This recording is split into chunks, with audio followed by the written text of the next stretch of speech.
enxuta, vai ser uma aula um pouco mais objetiva. O que eu tenho tentado, às vezes não tenho conseguido, mas nas 3 matérias que eu estou ministrando dentro desse semestre, começar a dar um tema e fechar o tema dentro da mesma aula.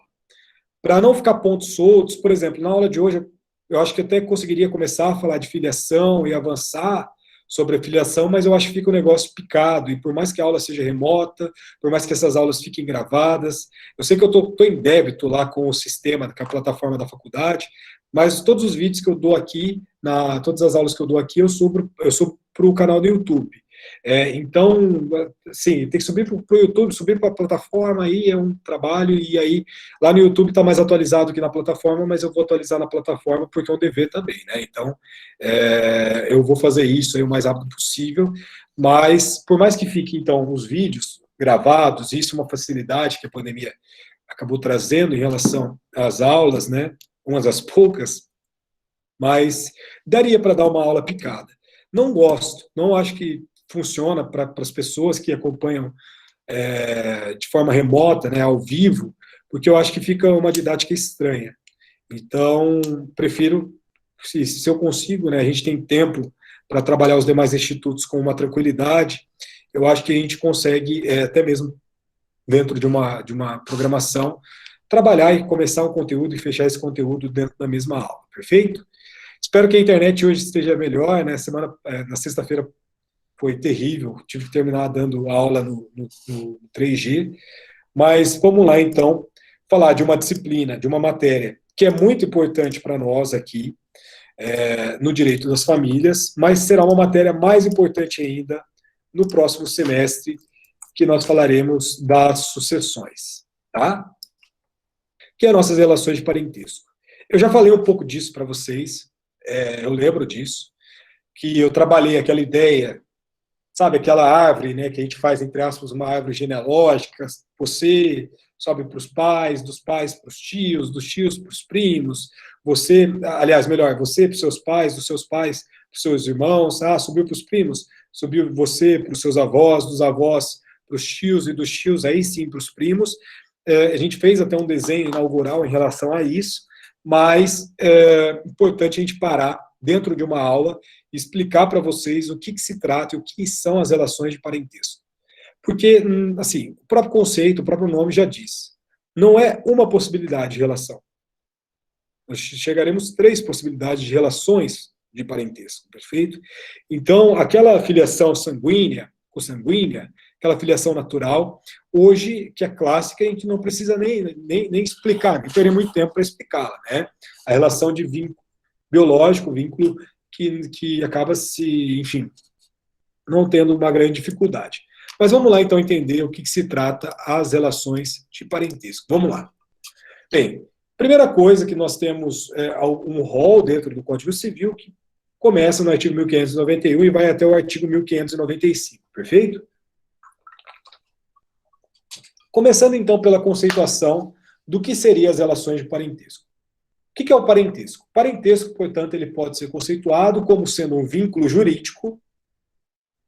Vínculo jurídico é direito. Então, precisa ter, então, esse vínculo jurídico estabelecido entre pessoas que têm mesma origem biológica, ou seja, mesmo tronco comum, ou entre cônjuge ou companheiro, ou entre parentes do outro e entre as pessoas que têm entre si um vínculo civil. Ou seja, nós temos 3 modalidades. A primeira modalidade, que vamos dizer assim, é a modalidade mais tradicional, não sei, mas o parentesco consanguíneo natural, que é em decorrência dessa origem biológica, ponto, não tem muita dificuldade. Parentesco por afinidade e o parentesco civil. Parentesco por afinidade e o parentesco civil, aí sim nós precisaremos gastar um pouco mais de tempo, vamos dizer assim, para entender o que eles são dentro do plano do direito material. Perfeito? Então vamos lá. Parentesco por afinidade. Novamente, parentesco, portanto, consanguíneo, decorrente do vínculo sanguíneo, não tem muita dificuldade, beleza? Então vamos começar pelo parentesco por afinidade. Vamos lá, então. Bem, parentesco por afinidade é aquela ideia dos afins, né? Aquela ideia de um vínculo afetivo. é a própria ideia de afinidade, né? Então, onde que ele estará presente? Entre um cônjuge e um companheiro, entre os parentes desse cônjuge e o companheiro que acabam seguindo, às vezes de forma até triste, né, mas que vem aquele combo dos familiares envolvendo esses parentes deste companheiro, deste cônjuge, mas na verdade, esse vínculo de afetividade, esse vínculo de afinidade. Você não tem uma relação sanguínea com o seu sogro, com a sua sogra, mas você possui ali, sim, um vínculo de afinidade com essas pessoas. A própria ideia, por exemplo, de um enteado, de uma enteada, você não possui um vínculo ali, necessariamente, você não possui um vínculo sanguíneo, mas você possui, sim, um vínculo de afinidade. Então, é claro que o fato do marido e mulher, os companheiros, aqui a gente está falando, como na aula passada, a ideia dos casais heteroafetivos e homoafetivos, isso não tem mais nenhuma diferenciação no plano do direito civil, em decorrência das interpretações, sobretudo aquela interpretação de 2011 do Supremo Tribunal Federal, mas nós temos, portanto, que esse parentesco vai se dar em decorrência dessa conjugalidade ou dessa relação de convivência, do companheirismo, que é muito mais inerente em relação à união estável, perfeito? Então, na verdade, no nosso Código Civil de 2002, ele trouxe como uma novidade o reconhecimento do parentesco em decorrência da união estável, né? Isso aí é um termo que está lá dentro do nosso Código Civil no artigo 1595, nós tínhamos algumas implicações dentro do artigo 226 da Constituição Federal, como reconhecimento de entidade familiar, e o Código Civil acabou estabelecendo algo nesse sentido também.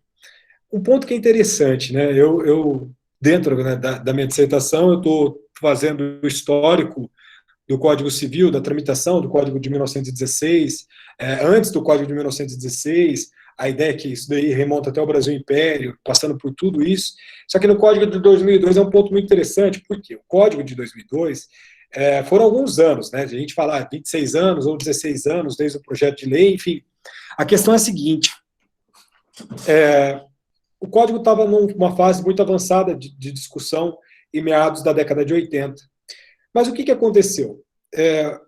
A ideia dessa alteração do Código Civil veio da era Vargas, passou pelo Jânio Quadros, continuou no governo militar, e dentro desses governos, o Código sempre esteve pautado essa reforma em relação ao Código de 1916. Chegou em 1980, o Código ele estava praticamente pronto, praticamente fechado. Só que o que aconteceu? Em 1980, a ideia da discussão da redemocratização começou a se apresentar de forma mais patente, né?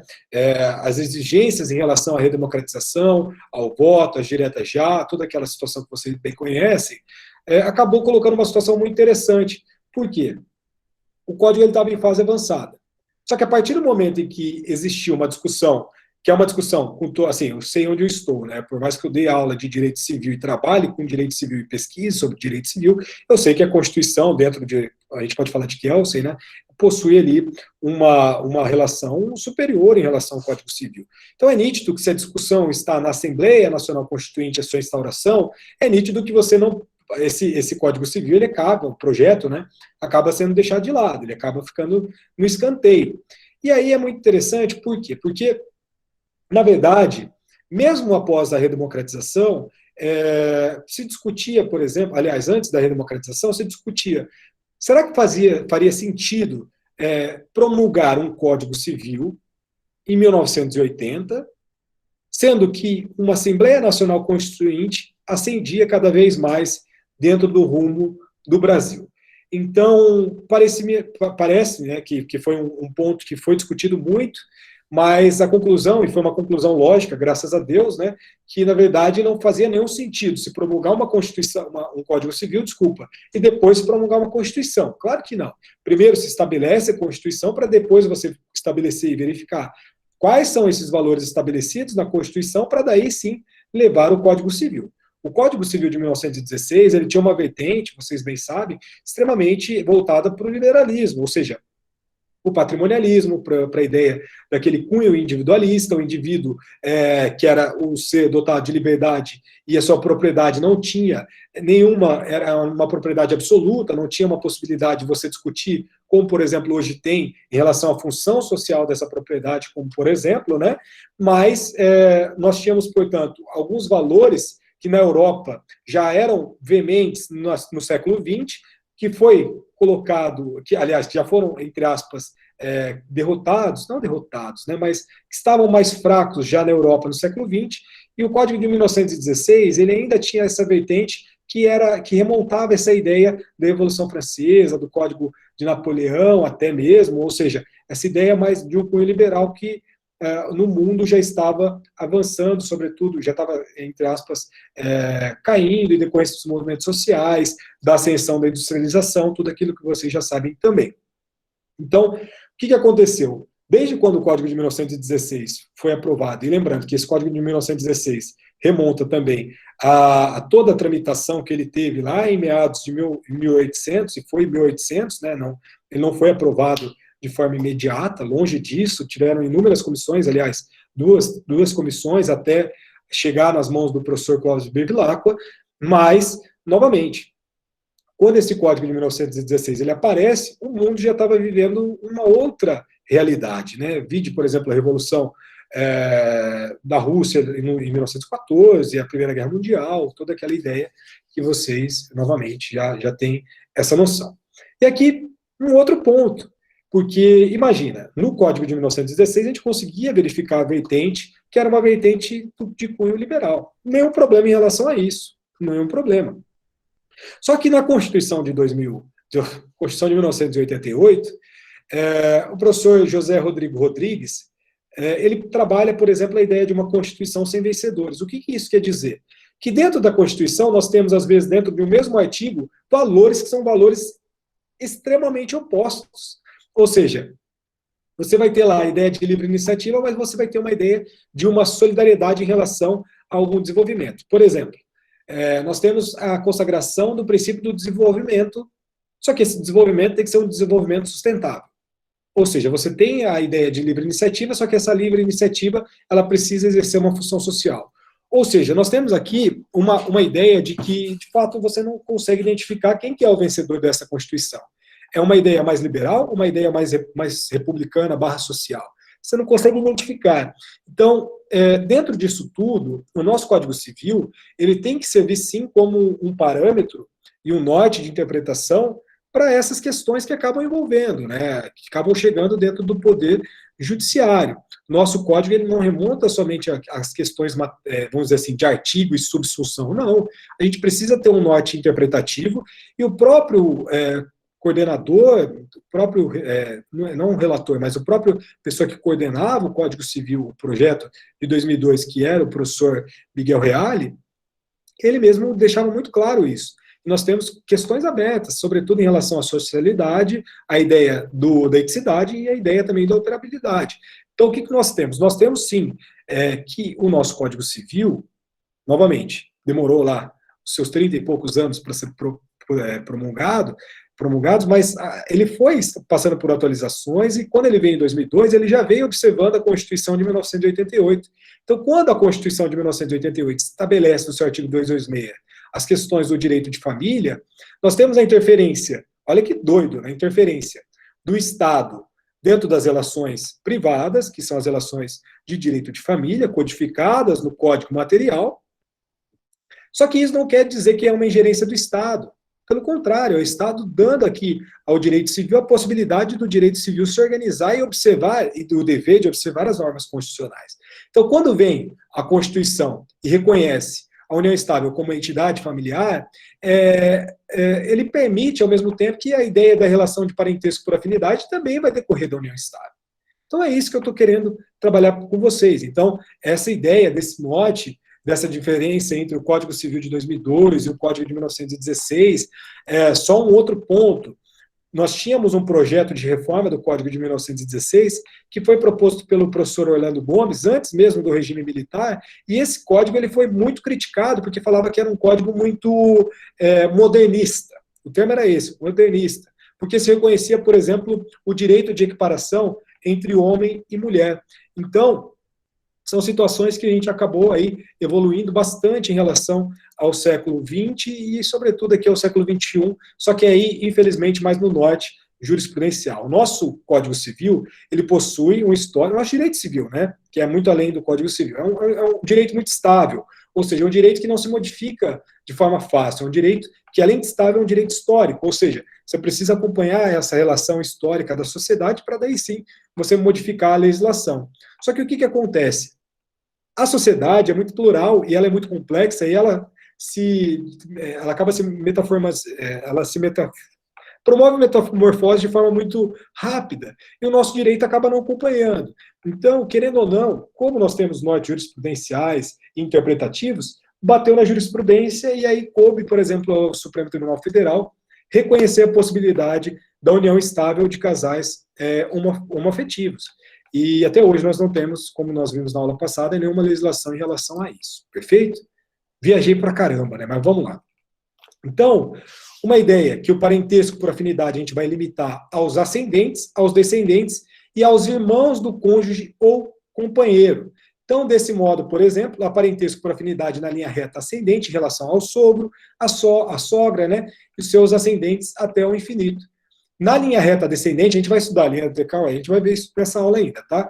Na linha reta descendente, portanto, em relação ao enteado, enteada, e assim sucessivamente até o infinito. E na linha colateral, entre os cunhados. Gente, novamente, quando a gente fala linha ascendente, linha descendente, linha colateral, o ponto de referência, aqui nós temos não é eurocentrismo, né? Agora fugiu, mas você é o centro, você é o ponto de referência.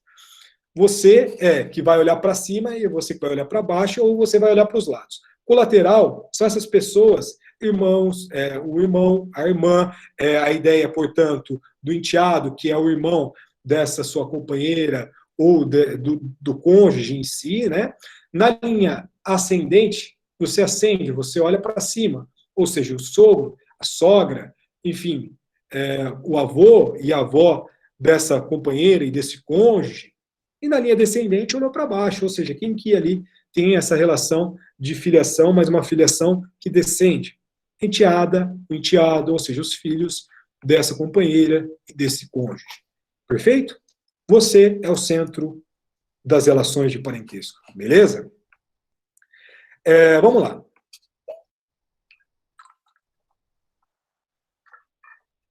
Aqui vocês sabem, a gente viu as questões do impedimento, né? E a gente sempre brinca, mas sogra e sogro é para sempre. Então você pode se divorciar, só que a relação de parentesco envolvendo sogro e sogra, que são os ascendentes na linha de afinidade também, na relação de descendência, existe um impedimento matrimonial, e esse impedimento é um dos fundamentos que essa relação de parentesco acaba perpassando até mesmo a dissolução do casamento. Então, mesmo que exista, por exemplo, alguma situação de falecimento, alguma situação, é isso que eu estava pensando então, não existe isso, não existe, isso daí é um fato.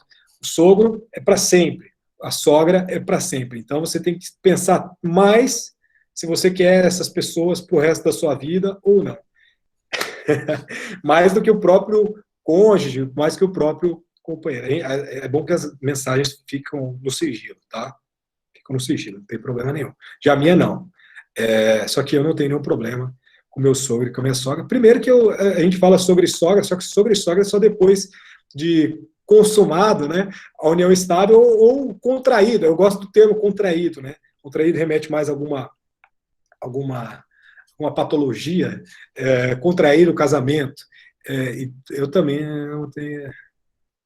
Exatamente, não é casado e não tem. Se tiver união estável, aí já complica. Então, casado e união estável, sogro e sogra. Eu chamo de sogro e sogra, mas eu não sei se eles gostam muito. Espero que eles não vejam esse vídeo. Mas eles serão um dia, se Deus quiser. Então, impedimento matrimonial. Você não pode, depois de divorciar, casar com o sogro e com a sogra, e com os enteados, enfim. Parentesco de afinidade, vínculo de afinidade, perfeito? Não tem ali um parentesco civil, a gente vai ver o que é parentesco civil, não tem um parentesco de sangue, né, porque você não tem um vínculo sanguíneo em relação ao sogro, em relação à sogra, em relação ao enteado, enteada, mas é um vínculo de afinidade, de afetividade. Nós temos uma discussão, a afetividade ultrapassa o vínculo biológico ou não, aqui a gente não vai discutir absolutamente nada em relação a isso, porque as relações de parentesco, elas serão iguais entre si. A gente vai ver o porquê disso, tá?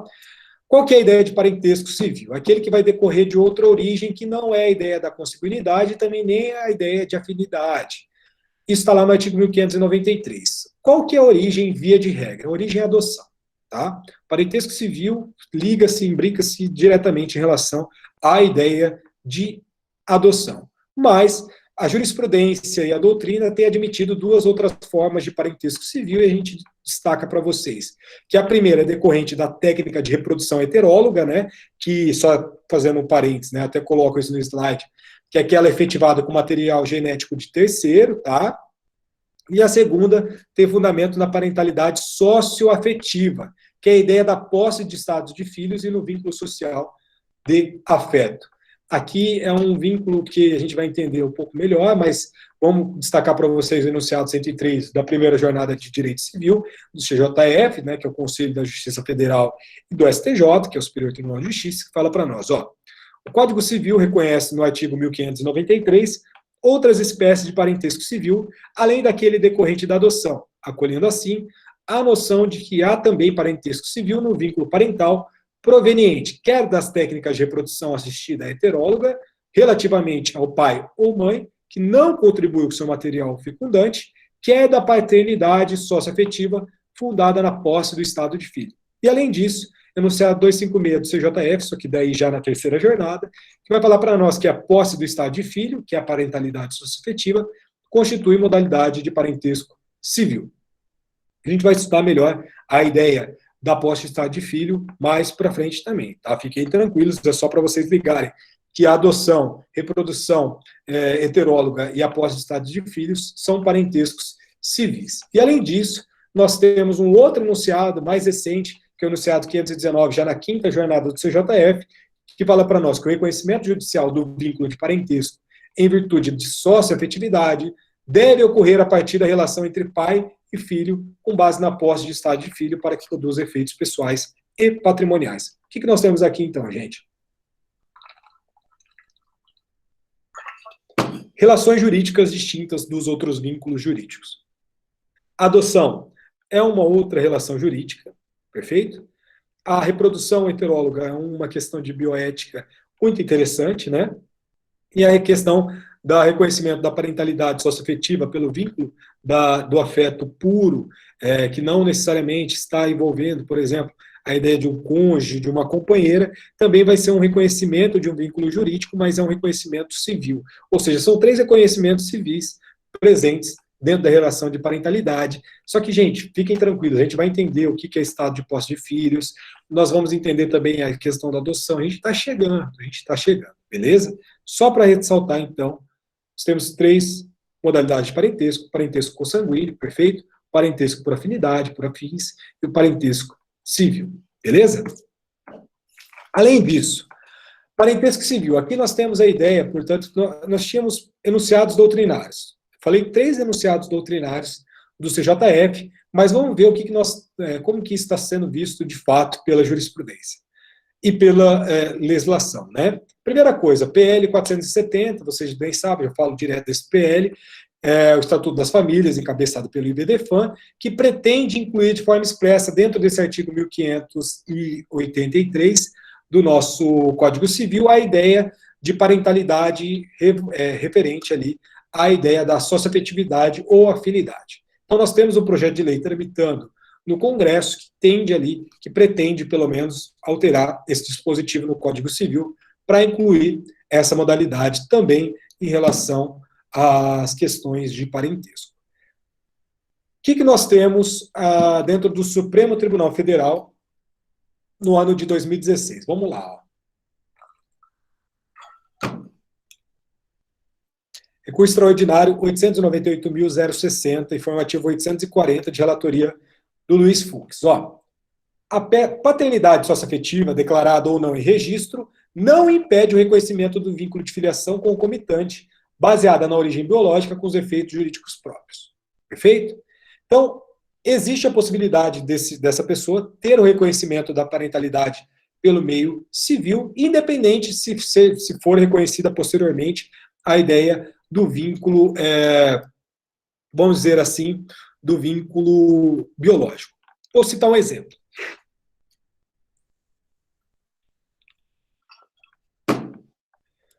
Uma pessoa tem um relacionamento, e desse relacionamento nasce uma prole comum, ou seja, um filho. Essa pessoa registra esse filho, sem grandes dificuldades. Esse casal acaba não tendo ali o relacionamento de forma duradoura, eles acabam rompendo por motivos de cunho pessoal. E aí nós temos uma situação interessante. Esse pai fica criando ali esse filho, só que nasce uma possibilidade dele promover ali uma ação de reconhecimento de filiação, né? Ou seja, uma investigação de paternidade, traduzindo, né? E se constata que ele não é o pai biológico desse filho. É uma situação inusitada, né? Porque eu vou imaginar que anos passaram, essa pessoa, essa prole, nem criança é mais, pode ser visto como um adolescente após os 12 anos, e aí essa pessoa quer revogar, quer tirar essa ideia de uma parentalidade, essa relação de parentesco entre esse filho que ele, vamos dizer assim, criou até os 12, 13, 14 anos de idade, e assim, enfim, pode ser menos, pode ser mais. Existe uma filiação de afetividade. Existe um reconhecimento de um vínculo afetivo. Imagina, essa pessoa criou o filho por 12 anos, como se fosse um filho biológico. Então, a ideia da filiação por afetividade, socioafetividade, vai se apresentar muito nesse sentido, sabe? Desse vínculo, que é o vínculo que se estabelece de pai para filho, que não é um filho que necessariamente tem um vínculo biológico. Hoje a questão da parte biológica, por mais que a gente fale que o STJ ainda não superou essa ideia de considerar o vínculo socioafetivo acima do vínculo biológico, isso está acontecendo. A gente falou isso na aula passada. Então, as questões da afetividade, sim, estão sobrepondo as questões da filiação natural, da filiação biológica. Não que está se perdendo a filiação biológica, não, ela continua. Só que o ponto da afetividade hoje ela é muito caro para nós no direito civil, sobretudo para as relações do direito das famílias, né? Então, olha que interessante que o ministro, o Luiz Fux, ele entendeu para nós, ó, a compreensão jurídica cosmopolita das famílias exige a ampliação da tutela normativa a todas as formas pelas quais a parentalidade pode se manifestar, a saber, 1, pela presunção decorrente do casamento ou outras hipóteses legais, 2, pela descendência biológica, ou 3, pela afetividade. E a evolução científica responsável pela popularização do exame de DNA conduziu ao reforço de importância do critério biológico, tanto para fins de filiação, quanto para concretizar o direito fundamental à busca da identidade genética, como natural emanação do direito de personalidade de um ser. E a afetividade, enquanto critério, por sua vez, gozava de aplicação por doutrina e jurisprudência desde o Código de 1916 para evitar situações de extrema injustiça, reconhecendo, portanto, a posse do estado de filho e, consequentemente, o vínculo parental em favor daquele que utilizasse o nome da família, na ideia do nominatio, fosse tratado como filho, ou seja, pela ideia do tractáctio, e gozasse do reconhecimento da sua condição de descendente pela comunidade, que é a ideia daí do reputátil. Ou seja, hoje a ideia, desde o Código Civil, e é muito interessante com o caso de 2016, sendo analisado pelo STF, que gerou o informativo 840, sendo analisado que desde o Código lá de 1916, por essa ideia, já de desenvolver já essa ideia de pós-estado de filho, é possível, portanto, de forma plena, reconhecer o vínculo de parentesco civil, no caso do parentesco civil, né, o vínculo de relação de parentesco, em decorrência da afetividade. Perfeito? Então vamos lá. Como que a gente conta os graus de parentesco? Aqui a gente está fazendo, então, está tratando de um outro tópico, né? Primeira coisa que a gente vai destacar que esse parentesco consanguíneo pode ser em linha reta ou em linha colateral. Calma, Vamos entender. Primeiro ponto. Artigo 1591 do Código Civil vai falar para nós o seguinte: são parentes em linha reta as pessoas que estão umas para com as outras na relação de ascendentes e descendentes. O que é linha reta? Olhou para cima, olhou para baixo. Olhou para baixo, filho, netos, enfim. Todo mundo aí, bisnetos, e até o infinito. Olhou para cima, pais, avós, bisavós, enfim, até o infinito também. Beleza? Esse parentesco em linha reta não tem muita dificuldade, né? Porque a gente vai, cada momento que a gente sobe um degrau, a gente vai contar um grau, né? Ou seja, eu para meus pais subi um degrau, primeiro grau. Eu com meus avós subi um outro degrau, segundo grau. Eu com meus bisavós subi mais um degrau, terceiro grau. Perfeito? Então, a cada degrau que você sobe dentro da linha de ascendência ou de descendência, mas sendo uma linha reta, é claro que a gente vai contar um. Então, é muito simples de fazer esse tipo de contagem. O grande problema é quando nós temos ali essa ideia de uma ideia dos colaterais, né? Porque vamos imaginar, como eu comentei com vocês, o vínculo de parentesco consanguíneo pode ser em linha reta, é nítido que você pode ter um vínculo de relação consanguínea com seu pai e com a sua mãe, com seus avós, é o que acontece na maioria dos casos, né? Mas você também tem com o seu irmão, você também tem com o seu tio, você também tem ali com o seu tio-avô. Então, a questão do vínculo de parentesco consanguíneo acaba envolvendo tanto a linha reta quanto a linha colateral, perfeito? Eu acho que não tem muita dificuldade em relação a isso. Então, gente, novamente, posicione-se você que tem que se posicionar dentro do centro. Então, você vai fazer, ó, aqui eu sistematizei para vocês, ó, parentesco entre eu e o meu pai é o primeiro grau na linha reta ascendente. Por que primeiro grau? Você olhou para cima, ascendeu. Primeiro degrau, primeiro grau. Perfeito? O parentesco entre você e seu avô, novamente, ascendente. Seu avô está ali numa posição acima, né? Um degrau, segundo degrau, a sua relação com o seu avô, portanto, é de segundo grau na linha ascendente. Parentesco com o bisavô, mesma situação.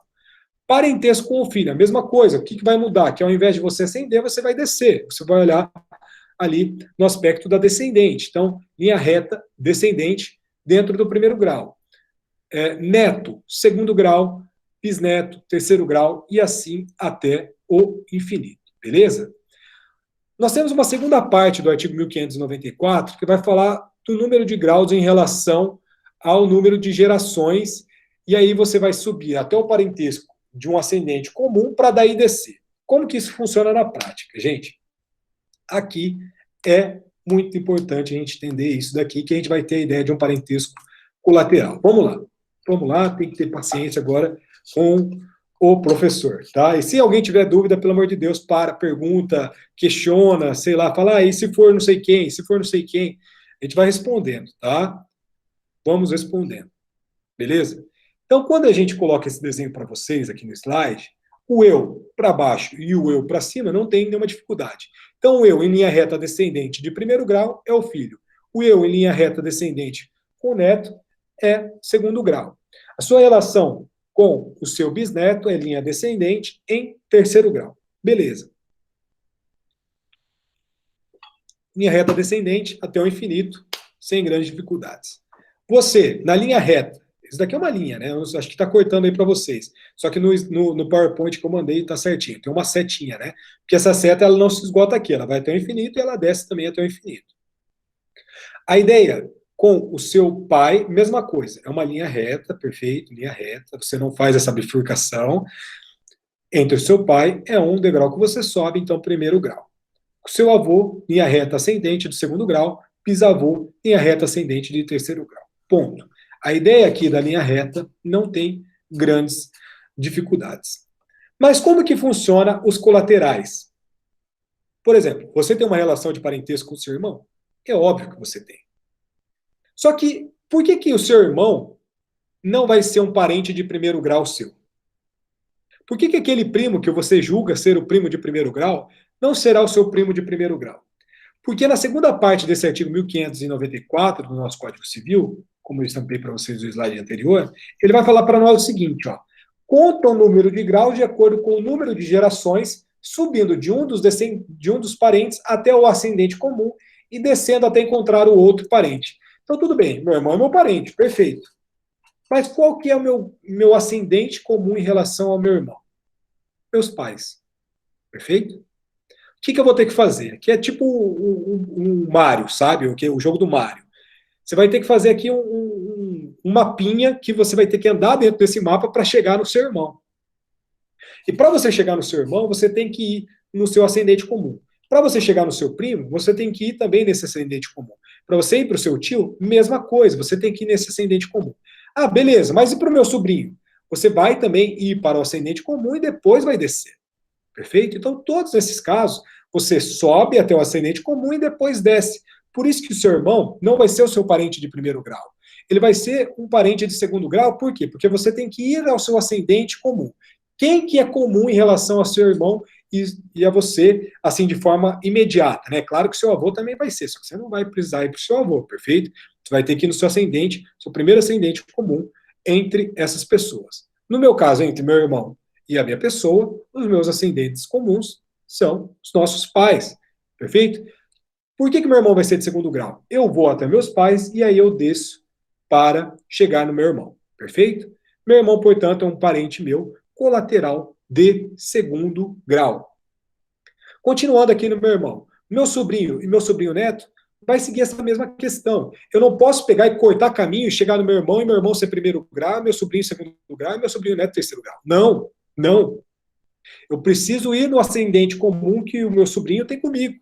Então, por isso que eu não vou no meu irmão. Eu vou no meu pai, que é o avô dele. Então, eu subo para o meu pai, que é o avô do meu sobrinho, desço para o meu irmão. Subi um, desci dois, meu irmão, desci mais um, três. Então, meu sobrinho vai ser o meu irmão, desculpa, vai ser um parente colateral de terceiro grau. Perfeito? Sobrinho neto é a mesma consequência lógica. Quem que é o ascendente comum do meu sobrinho neto?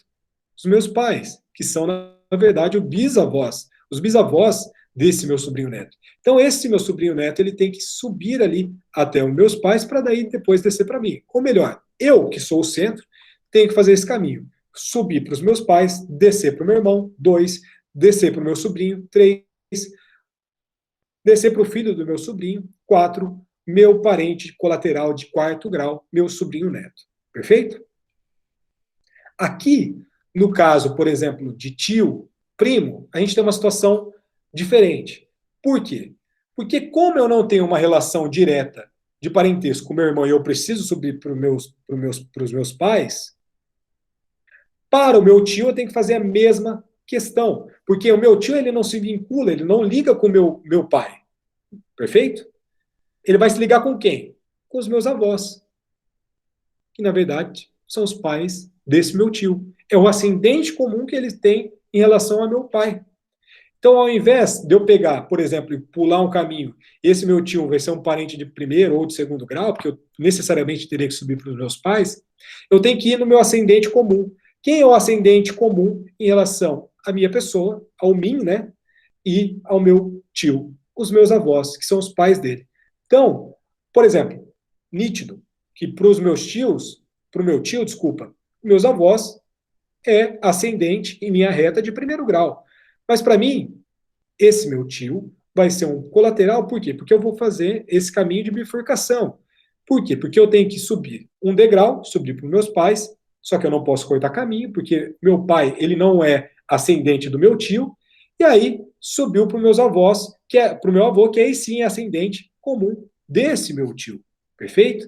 E aqui nós temos uma ligação, portanto, entre meu pai e meu tio de ascendência. E aí sim eu desço para o meu tio. Então eu conto um degrau para o meu pai, 2 com meus avós e desci 3 para o meu tio. Então meu tio, nada mais, nada menos do que ele é um parente colateral de terceiro grau para mim. E esse primo que vocês julgam ser de primeiro grau, na verdade, vocês não, né? Porque vocês já expliquei isso para vocês, mas esse meu primo, que na verdade seria o parente de primeiro grau, ele vai ser o parente de quarto grau. Porque sempre você vai ter que olhar, subiu para os seus pais um degrau, subiu para os seus avós, 2, desceu para o seu tio, 3, desceu para o seu primo, quarto. Então, esse primo que você julga ser de primeiro grau, na verdade, ele é um colateral de quarto grau. Por quê? Quem que é o ascendente comum desse seu primo. O ascendente comum não é o seu tio, o ascendente comum é os seus avós. Para ele, mesma situação. Então, o ascendente comum é quem vai ditar, assim, a partir do momento que você consegue conjugar quem é o ascendente comum dentro dessa relação, que você vai descer. Deixa eu ver aqui o que vocês estão mandando.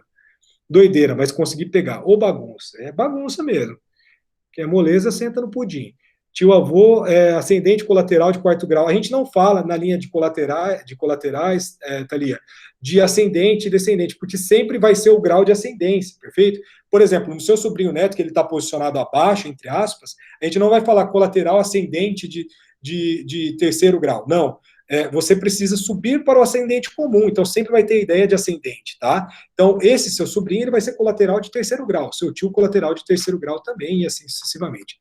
Primo é parente? Primo é parente para o nosso Código Civil até o quarto grau. Depois do quarto grau a gente desconsidera, tá, Sayuri? Isso é um ponto interessante, porque, sobretudo para as relações de direito das sucessões, que é o que, geralmente, essas relações de parentesco acabam aparecendo mais, as discussões, e por isso que eu preciso que vocês entendam bem isso. Se a gente trabalhar junto semestre que vem, eu preciso que vocês, claro que a gente vai retomar essa ideia, mas eu preciso que vocês entendam bem isso, porque, por exemplo, esse primo, que é primo de quinto grau, algo nesse sentido, ele não é considerado, por exemplo, herdeiro para o nosso direito civil. A gente vai até o quarto grau, beleza? Então, por isso que é proposital esse quadro. Que o sobrinho neto, por exemplo, pode herdar em relação a esse tio-avô. Esse primo pode herdar em relação desde que caso, claro, não tem ali os herdeiros necessários, pode herdar em relação a este outro primo, tá? Mas isso são situações bem excepcionais. Primo de quinto grau aqui, para o nosso direito civil, não serve para nada. Pensei que tio-avô era irmão do meu avô. Ele é irmão do seu avô, só que a sua relação... Não, pera. Não. Esse tio-avô, ele vai estar vinculado ao seu bisavô, perfeito? Esse seu tio-avô, você vai subir 1, pai, 2, avô. O tio-avô, ele vai ser aqui, ele vai ter o vínculo com o seu avô em qual situação? Na situação em que o ascendente comum é seu bisavô. Então, o seu tio-avô vai ser o parente aqui também de quarto grau. Por quê? Porque subiu 1, pai, subiu 2, avô, subiu 3, bisavô. Desceu 1, quarto. Então, o tio-avô também é considerado parente civil aqui, tá? Não tá o tio-avô, mas o tio-avô aparece aqui também, mas ele é um colateral de quarto grau. Professor, tio-avô tá no canto aqui, direito, mas a gente quer saber se ele é irmão do bisavô. Não, ele é irmão do bisavô. Não, ele é... Calma, porque não, não, pera. Até o professor se perdeu, galera. Calma. Não. Senta no pudim. Não. O tio-avô é irmão do avô. Ponto. Tio-avô é irmão do avô. Irmão do avô. E por que tem uma setinha descendo do bisavô? Não entendi nada. Porque ele é ascendente comum. Ele não é ascendente do seu avô. Ele é irmão do seu avô. Quem que é o ascendente que liga o seu avô com o seu tio-avô? Os pais deles. Quem são os pais? O bisavô. Entendi. Verdade, tá certo, Sai. Não, agora eu entendi, mas é que eu não costumo falar meu tio-avô, eu falo só meu tio, irmão do meu avô, né? Sei lá. Aí é denominação, enfim. O que eu preciso que vocês entendam, eu sei que é complexo, vocês viram, vocês colocaram uma pergunta aqui, eu acabei, só que o que eu preciso é que, assim, vocês entendam como que isso funciona. Porque eu não estou falando para vocês decorarem, meu tio, colateral de terceiro grau, meu tio-avô, colateral de quarto grau, meu neto, descendente de segundo grau, em linha reta de segundo grau. Eu não quero que vocês decorem isso, eu quero que vocês consigam. Vamos imaginar que chegue alguma situação para vocês consigam desenhar isso, tá? Porque, novamente, qual que é a questão? Linha reta, vocês não têm que se preocupar, é muito fácil de contar. Pai, primeiro grau, vô, segundo grau, bisavô, terceiro grau, e assim até o infinito. Linha reta ascendente. Descendente, mesma situação. Vai pulando de um para um. Quando nós estivermos diante dos colaterais, aqui que está o pulo do gato. Você não pode tentar fazer esse gap, você não pode fazer essa ligação de olhar para o seu irmão e falar, meu irmão é meu parente de primeiro grau. Não, você tem que subir no ascendente comum. Então, quem que é o ascendente comum do seu irmão? Seu pai. Quem que é o ascendente comum do seu pai com seu tio? Seus avós. Quem que é o ascendente comum do seu avô com seu tio-avô? Seus bisavós, enfim. Então, você sempre vai ter que subir no ascendente comum para daí descer. Perfeito?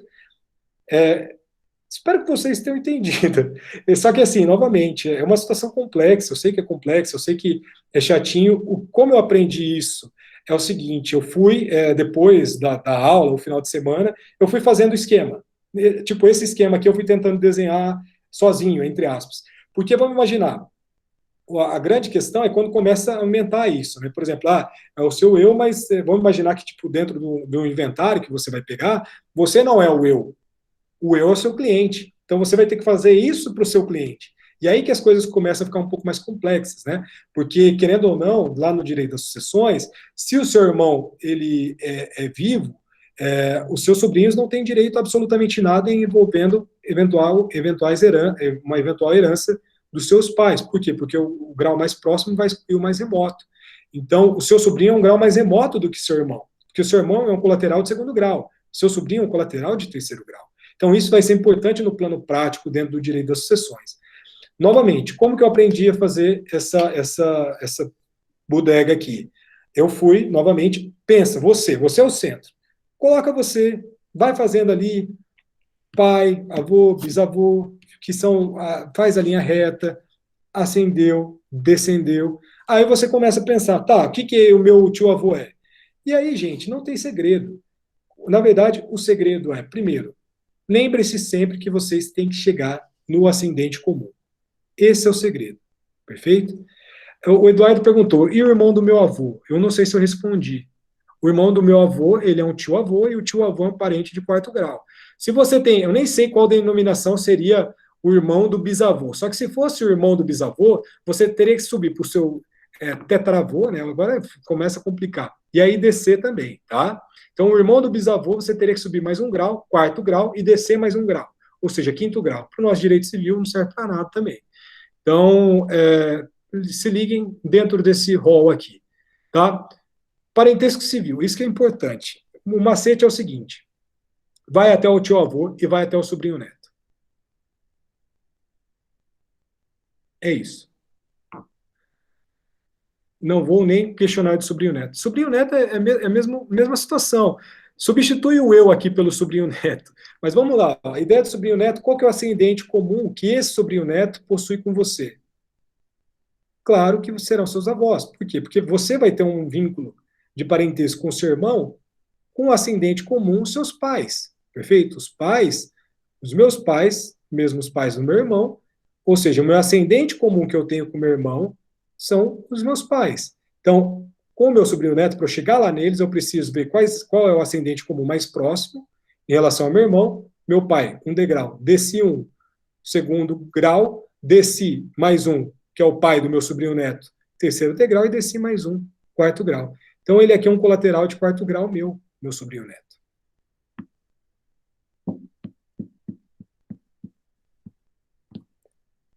Você não questionou, Sayuri, mas eu respondi. Não sei se deu para entender. Tentem. Façam isso aí. Professor, entendi. Ele é filho do meu sobrinho. É ele isso? Exatamente, ele é filho do seu sobrinho. Exatamente. Filho do sobrinho. Mais alguma questão? Não? Deu? Acho que não. Então, deu por hoje. Se deu, se aparecer eventuais questões, aí vocês me perguntam. Só que, gente, assim, não pensem que será a última aula que vocês verão isso. Pelo contrário, semestre que vem, todas as aulas têm esse esquema aí. Então, preparem-se. É melhor você ter um começo mais complexo e mais difícil, mas que vocês consigam entender, do que ter a dificuldade lá no direito das sucessões, que é lá que o negócio complica. Aqui é simples. Então, essa base é muito importante, por isso que eu falo, assim, a gente está brincando, mas falando sério. Treinem, vai fazendo esse desenho aí, vai vendo, vocês têm acesso a slide, sabe? Não precisa decorar, entendam o esquema, e entendendo o esquema, eu tenho certeza aí que vocês conseguirão ter ali uma facilidade muito grande lá na frente com o direito das sucessões. Perfeito? De resto é isso. Obrigado a todo mundo aí, obrigado, enfim. Tenha uma boa noite, e semana que vem não, semana que vem eu volto